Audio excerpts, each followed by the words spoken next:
बच्चों, आज मैं आप लोगों को बता रहा हूँ मनुष्य की आहार नाल। जैसा कि आप लोगों को वीडियो में बताया भी गया है, लेकिन सबसे पहली चीज़ आ जाती है जब मनुष्य की आहार नाल आती है। इसके जो भाग होते हैं यहाँ पर मैंने लिख दिए हैं आहार नाल के भाग। इसमें नंबर 1 आ जाता है मुख गुहा। ठीक है, मुख गुहा में क्या क्या चीज़ें आ जाती है? एक तो आपकी आ जाते हैं दंत हो जाते हैं, दूसरी आपकी हो जाती है जीभ या जीवा हो जाती है। ठीक है, अब इसके बाद जीवा हो गई और लार ग्रंथियां। ठीक है, ये हो गया नंबर 1 मुख गुहा, नंबर 2 आमाशय हो गया, नंबर 3 ग्रहणी हो गई, नंबर 4 हो गई छोटी आंत। ठीक है, नंबर 5 होती है बड़ी आंत, जिसको कि आगे विवरण में बताऊंगा। इसके बाद आ जाता है आहार नाल के भाग और पाचक ग्रंथियां। ये मोस्ट इम्पॉर्टेंट है, आप लोगों के पेपर में अक्सर आ जाता है कि पाचक में जो सहायक ग्रंथियां होती हैं उनके नाम लिखने पड़ते हैं। जैसे आप लोगों ने नाम सुना रखा है लार ग्रंथि, जो कि मनुष्य में 3 जोड़ी, कितनी 3 जोड़ी पाई जाती हैं। ठीक है, इसके बाद आ जाती है जठर ग्रंथि, जो कि आमाशय में पाई जाती है, जो शरीर का दूसरा भाग होता है। ठीक है, इसमें कौन सी होती है? जठर ग्रंथियां, जिससे कि जठर रस निकलता है। लार ग्रंथियों से लार रस निकलता है। ठीक है, जो एक एंजाइम होता है जिसका नाम होता है टाइलिन। टाइलिन कह सकते हैं, या इसको सिलाइवरी भी कहा जाता है। क्या कहा जाता है? सिलाइवरी। ठीक है, अब दूसरी चीज़ आ जाती है जठर रस। जठर रस में आप लोगों ने एक चीज़ और मैंने बता भी रखी है। जैसे आप लोगों ने देखा होगा, यदि रोटी को हम अधिक देर तक चबाते हैं तो चबाने के बाद जब उसको हम निगलते हैं तो रोटी हमको कैसी लगती है? मीठी लगती है। तो मीठी लगने का कारण क्या होता है? जो इस रोटी में मंड होता है, क्या होता है? मंड। ये मंड क्या करता है? टाइलिन के साथ क्रिया करने के बाद इसको ग्लूकोज में कन्वर्ट कर देता है, यानी कि शर्करा में बदल देता है, जिस कारण ये हमको मीठी लगती है।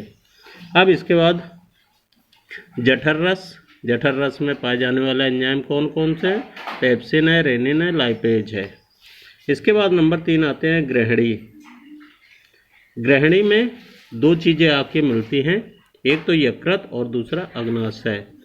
यकृत से पित्तरस और अग्नाशय से अग्नाशिक रस। ठीक है, इसमें कौन से एंजाइम होते हैं? ट्रिप्सिन होता है, एमाइलेज होता है और लाइपेज होता है। ठीक है, इसके बाद आ जाते हैं छोटी आंत। छोटी आंत में रसांकुर पाए जाते हैं, जिसको कहा जाता है आंत्र ग्रंथियां।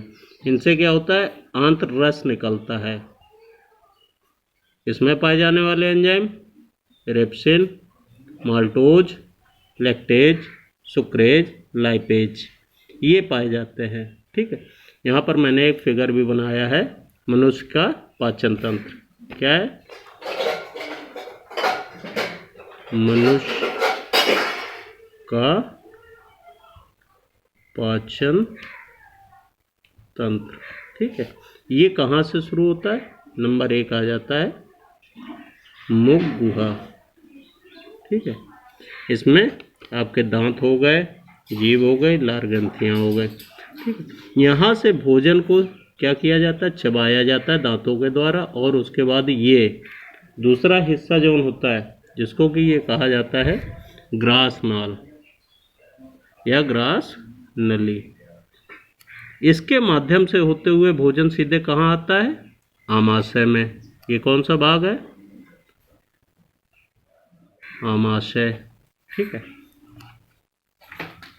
अब जब भोजन आमाशय में आएगा तो यहाँ पर एक गति होती है जिसको कहा जाता है क्रमाकुंचन गति, यानी कि क्रम से चलने वाली गति, इस तरह से।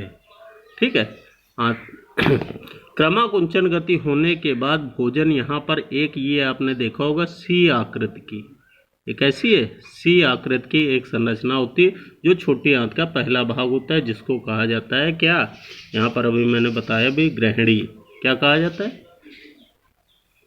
ग्रहणी।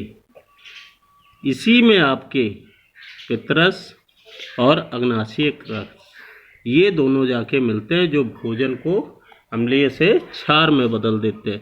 इसके बाद भोजन यहाँ से होते हुए ये आपके स्मॉल इंस्टेंट यानी कि छोटी आंत है, इनसे होते हुए भोजन जाता है और भोजन के जितने भी तत्व होते हैं जो यौगिकों के रूप में जाते हैं, उन तत्वों को, उन यौगिकों को हम क्या करते हैं, हमारे शरीर के अंदर की क्रियाएं तत्वों में तोड़ देती हैं और उन तत्वों को हम रसांकुरों द्वारा, इसमें एक आगे हेडिंग आएगी भोजन का स्वांगीकरण, उस स्वांगीकरण में हम बताएंगे।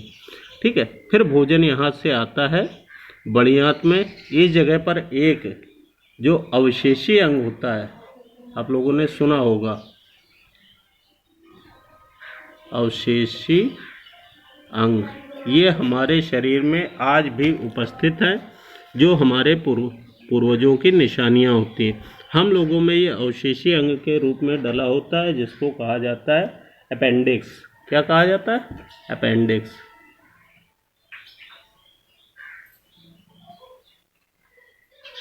अपेंडिक्स, ठीक है। तो इस जगह हो जाता है। इसके बाद भोजन यहाँ से बड़ी आंत और बड़ी आंत से होते हुए कहाँ आता है? एट लास्ट आ जाता है। ये हिस्सा कौन सा होता है? मलाशय। ठीक है, क्या कौन सा हिस्सा है? ये मलाशय यहाँ पर एकत्रित होता है। ठीक, और मलाशय के बाद इसको हम क्या करते हैं? अपशिष्ट पदार्थ के रूप में शरीर से त्याग देते हैं। तो ये होता है भोजन का एक सिस्टम हमारे शरीर का, जिसको कहा जाता है मनुष्य का पाचन तंत्र। ठीक है, अब अगले चैप्टर में, ये तो हो गया आपका आहार नाल के भाग हो गए 1 2 3 4, पाचक ग्रंथियाँ हो गई, कौन कौन सी ग्रंथियाँ हैं, और रस के नाम हो गए, कौन सी ग्रंथि से कौन सा रस निकलता है, और उसमें पाए जाने वाले एंजाइम कौन कौन से होते हैं।